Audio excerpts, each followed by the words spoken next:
Hello বন্ধুগণ, welcome to my channel. তো আমি আবারও চলে এসেছি নতুন ভিডিওর সাথে। তো এখানে দেখতেই পাচ্ছেন কুমারঘাটের ইন্ডাস্ট্রি স্ট্রিট বলে একটা জায়গা রয়েছে, যে কুমারঘাটে ব্যাম্বু ইন্ডাস্ট্রি রয়েছে। তো এটা আজকে ভিজিট করলাম। তো এটাই কিছু অংশ আপনাদের সাথে শেয়ার করছি। কি অনেকেই জানে না এখানে ব্যাম্বু ইন্ডাস্ট্রি আছে, যেটা নাকি আমাদের ধূপকাঠির শলা ধূপকাঠি বানানোর জন্য ফেমাস। এই ইন্ডাস্ট্রিটা গভর্নমেন্টের থ্রুই বানানো হয়েছে, আর এখানে ধূপকাঠির কাঠি তৈরি করা হয়। তো এখানে বিভিন্ন ধরনের কোম্পানি রয়েছে, মানে অনেক 4 থেকে 5টা কোম্পানি রয়েছে। তো তাদের আন্ডারে এগুলি করা হচ্ছে। তো এটা বেসিক্যালি মৃত্তিঙ্গা বাঁশ, আমার ভিডিওতে দেখেছেন আগেও যে মৃত্তিঙ্গা বাঁশের আমি ভিডিও করেছিলাম। তো মৃত্তিঙ্গা বাঁশ দিয়ে এই ধূপকাঠির শলা তৈরি করা হয়। তো এই বাঁশটা আমাদের ত্রিপুরাতে অ্যাভেলেবেল রয়েছে। তো এই বাঁশ থেকে যে কিভাবে কাটিং করা হয় দেখতে পাচ্ছেন, নিচে কাটিং করে রেখে দেওয়া হয়েছে। আর এটা দিয়ে কয়লা তৈরি করে, যে কয়লা নাকি বিভিন্ন কাজে ব্যবহৃত হয়। তো ওনারা মানে কোনো অংশই ফেলে দেওয়ার মতো নেই, সব অংশকে ওরা কাজে লাগানোর চেষ্টা করে। তো এটাই কোম্পানি, এটা আরেকটা কোম্পানি রয়েছে এখানে, মানে টোটাল 5টা কোম্পানি রয়েছে এরকম করে। এখানে 3টা দেখতে পাচ্ছেন। তো এরকম পুরো 5টা কোম্পানি রয়েছে। তো কীভাবে কাটিং করে আসেন দেখুন। এভাবে ব্যাম্বুটা ওটা মাপ রয়েছে, ওই মাপ অনুসারে কেটে নিচ্ছে। প্রথমে বাঁশ আনা হয়, বাঁশ আনার পরে এখানে কাটিং করা হয়।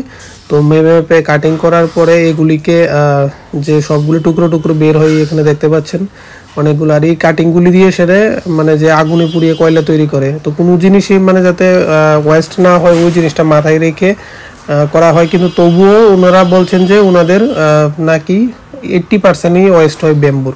তো এখানে দেখতে পাচ্ছেন এটাকে স্লাইডিং করছে, মানে টুকরো টুকরো করছে।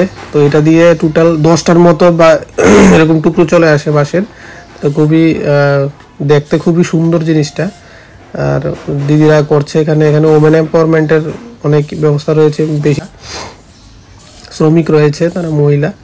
তো এখানে দেখতে পাচ্ছেন কাটিং হচ্ছে, বাঁশ কাটিং এর পরে এখানে আসলো। তো ও যে স্লটগুলি ছিল দেখুন, এটাকে কিভাবে এখানে আরো পাতলা করে নিয়ে নেওয়া হচ্ছে মেশিনের সাহায্যে।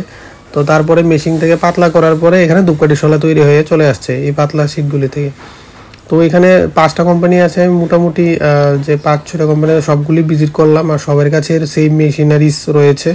তো একটা একটা করে দিয়ে দেয়, মেশিন থেকে অটোমেটিক মানে ধূপকাঠির কাঠি তৈরি হয়। তো বিভিন্ন সাইজের রয়েছে এখানে, বিভিন্ন যে আইটিসি কোম্পানি রয়েছে বা বিভিন্ন যে কোম্পানি ধূপকাঠি তৈরি করে, তারা এখান থেকে কাঠি ক্রয় করার পরে ওইটা ধূপকাঠির যে মশলা রয়েছে ওইটা ব্যবহার করে তারা করে। তো এখানে বাছাই পর্ব চলছে, মানে কীভাবে ধূপকাঠির শলাগুলিকে বাছাই করা হয়।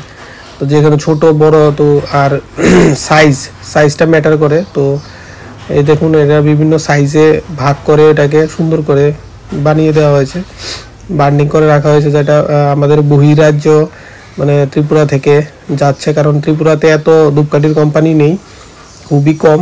তো তার এই জন্য যে শলাগুলি হয় সেটা বিভিন্ন কোম্পানি বাইরের যে রাজ্যগুলি আছে ওইখানে ইন্ডাস্ট্রি আছে, ওইখানে ডেলিভারি করে দেওয়া হয়।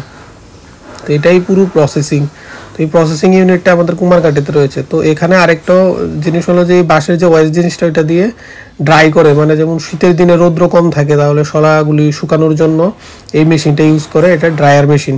তো এই বাঁশগুলি ওরা ব্যবহার করে, তো এই বাঁশগুলি ব্যবহার করে এটাকে ড্রাই করে। তো এখানে আরেকটা কোম্পানি রয়েছে যারা নাকি ধূপকাঠি তৈরি করছে এখানে। তো এটা রেডিমেড মানে পাওয়া যায়। অনেক কোম্পানি আছে যারা শুধু ধূপকাঠি এটা কিনে ওখানে যে গন্ধ আসে, সুগন্ধ, ওইটা ব্যবহার করে প্যাকেটিং করে বিক্রি করে।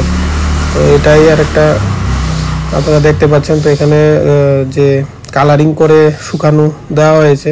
তো 2-3 ঘন্টা রাখবে, তারপরে ওটাকে উঠিয়ে নিয়ে প্যাকেজিং করে দিয়ে দেবে। যে কোম্পানিগুলোর প্রয়োজন তারা এখান থেকে ক্রয় করে নিতে পারবে। তো আপনারা গুগলে পেয়ে যাবেন ম্যাপ, যদি কেউ ভিজিট করতে চান, দেখতে চান, খুবই সুন্দর জিনিসটা। আর যে কেউ যদি ক্রয় করতে চান এরকম ধূপকাঠি, নতুন কোম্পানি খোলার ইচ্ছা আছে, বিজনেস করার ইচ্ছা আছে, তো তাদের সাথে যোগাযোগ করতে পারেন। আমি ভিডিওর ডেসক্রিপশনে সব দিয়ে দেবো।